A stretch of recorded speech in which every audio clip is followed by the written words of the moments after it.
Okay, hey Tim. Hi there, how's it going, Kaylee? I'm good. How are you? Doing pretty well.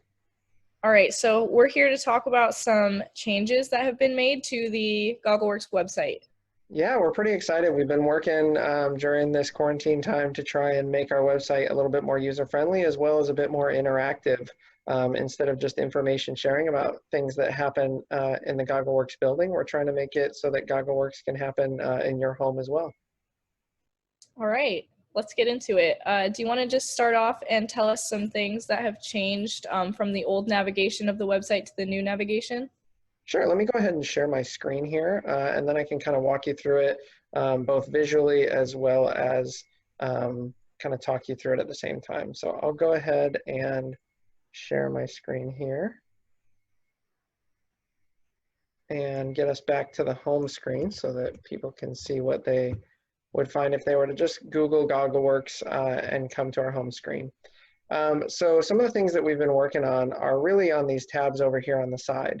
The home screen that is the first landing page that you land on has stayed fairly similar. We've got great blog content, information about the theater film showings when those happen, as well as some of the upcoming events that happen at GoggleWorks. We've got our blog down here at the bottom, so some of this is our most recently updated content. Up at the top, we've really tried to make it intuitive as to how people might navigate and look for things throughout our website. The black bar here of the menu bar has sort of the drop downs that are associated with it. So all of our content that has many, many different layers of information are up there. And then up at the top, we've also got some additional tabs that people can click on and learn more about GoggleWorks. Awesome. That's a really good start. So if I'm a student, where do I go to find some resources for my learning? Great question. So what we thought about was students are going to be thinking about the learning process. Makes sense that they would go to the Learn tab. So under the Learn tab, we've got a number of different resources built in here. Classes and workshop registration is obviously going to take you to the registration window. We don't have any classes up right now because of the quarantine lockdown by the governor. So we have pulled all those classes off there to try and make sure that we don't confuse anyone. We've also got our summer camps tab. The summer camps are currently not up for the same reason as the classes. We've also got information about our teaching studios if people want to learn more about each space. And then we've got our scholarship and registration policies. We want to try and be upfront and share as much information with people about those as we can. In addition, right now, what we've done is we've gone and built into the very Learn button itself a great learning hub. This is where all of our studio managers, as well as some of our teachers, are contributing information for each media that we offer here at GoggleWorks, as well as some artist resource page content that can help people get inspired about different things that we found on the internet. So this has all been curated within the last couple of weeks. Yeah, that's some really exciting stuff. So I see that there's a couple different tabs there. Can you tell me a little bit about the difference between experience, visit, and learn? Yeah, so we've actually tried to think about the different phases that people go through as they prepare to come to GoggleWorks or to learn more about us. We've got visit, experience, and learn, and while we think that those three are really heavily related, we try to think of them as those different steps. Visit is if you want to learn more information about preparing your visit to GoggleWorks. So we've got things like the 360 views, which we've added recently, that give people an idea of what the space looks like if they were standing in it. In addition, we've got things like a map on getting here, as well as a visitor accommodations page to try and help people prepare if they have people that need special accommodations. We've also got some information about group visits and some of the arts partners you might find around GoggleWorks. Under experience, we wanted to kind of talk about the different experiences that people could have at GoggleWorks.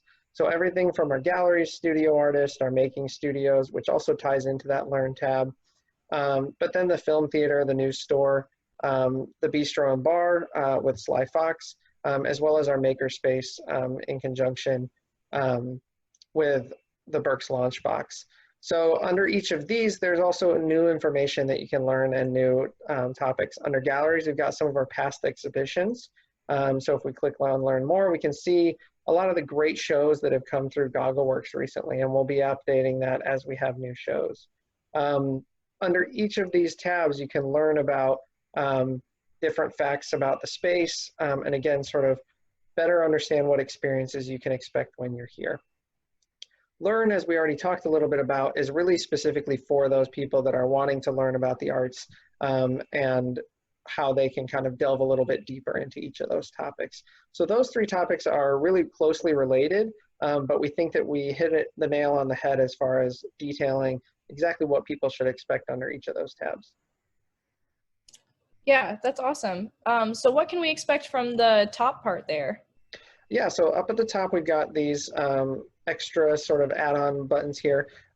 People is if you want to learn about the different people associated with GoggleWorks. So we've got the studio artists, the staff, the artists in residence, and the artist instructors. We've worked currently to update all of these and share some of the new information about some of our newer instructors, so that we can make sure everybody's up to speed on them. We've also worked with some of the studio artists to try and get their pages up to speed to make sure that that information is most relevant. Support is how you can learn how to support GoggleWorks, especially in this time with the being closed for the pandemic. We can use all the support we can get, and that's got everything from becoming a member to making a donation to joining Giving Society. So a lot of different ways that you can support GoggleWorks. It's not just a one-time donation. Gift cards are something that are both a great gift for people, but also a great way to support GoggleWorks at this time. Any contribution in the sense of sort of a future experience is something that we want to try and promote right now. So we did recently make gift cards available, and those can be used both to register for a class as well as to purchase something in the new store. And then artist opportunities used to be one of these drop-down tabs, but we recently moved it up here as we felt it had a little bit better fit there. But this is some of the different ways that people, if they're artists, really want to participate with GoggleWorks. We got everything from our call to artists for gallery exhibitions to that summer artist in residency details as well. So a lot of great ways that people can engage with GoggleWorks. Yeah, that's a lot of new stuff. Is there anything that we missed in this?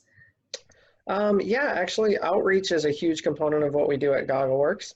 And so with having to sort of close down and not be able to facilitate our after-school arts program, which brings kids from the community in on a regular basis, we wanted to make sure that those kids had an opportunity to participate in the arts and do creative things from home. So what we've created is this tab here that's our ASAP Everywhere page.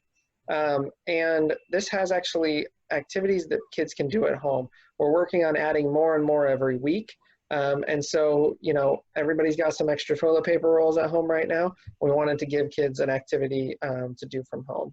The other two tabs that we've got up here that are great, or three tabs actually that we haven't talked about yet, are our rentals. We are still booking rentals for different spaces, including weddings. We foresee a great opportunity once we can get groups of people back together to rent those different spaces. And we've been working to outfit these both with some 360s to help people better understand how the space is laid out, but then also to ensure that that information is all accurate up to speed.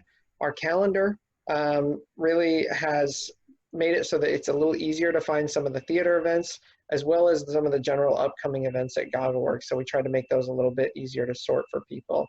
And then the About has really been where you can learn the most about GoggleWorks as an organization. And one of the things that we've worked to do there is actually build out both our blog that keeps up to date on information, but also make that blog available in Espanol. So we've got Google Translate that we're using to actually translate that entire page. And that makes it a little bit more accessible to people in a way that we feel we can maintain successfully. So some great features built into each of those tabs as well. Yeah, these are some really exciting changes that are happening in the digital sphere for GoggleWorks. Yeah, we thought, you know, it's one of those things that we knew that we couldn't have people in the building right now, but we wanted to make sure that this resource could be available to the community so that they can continue to be creative wherever they are. Yeah, that's fantastic. Well, thanks, Tim. Yeah, thank you for your time, and we're looking forward to building new features in and making it even more interactive for people in the weeks to come. Sounds great. Well, we're excited to see what the future holds. Thanks. Have a great day. You too.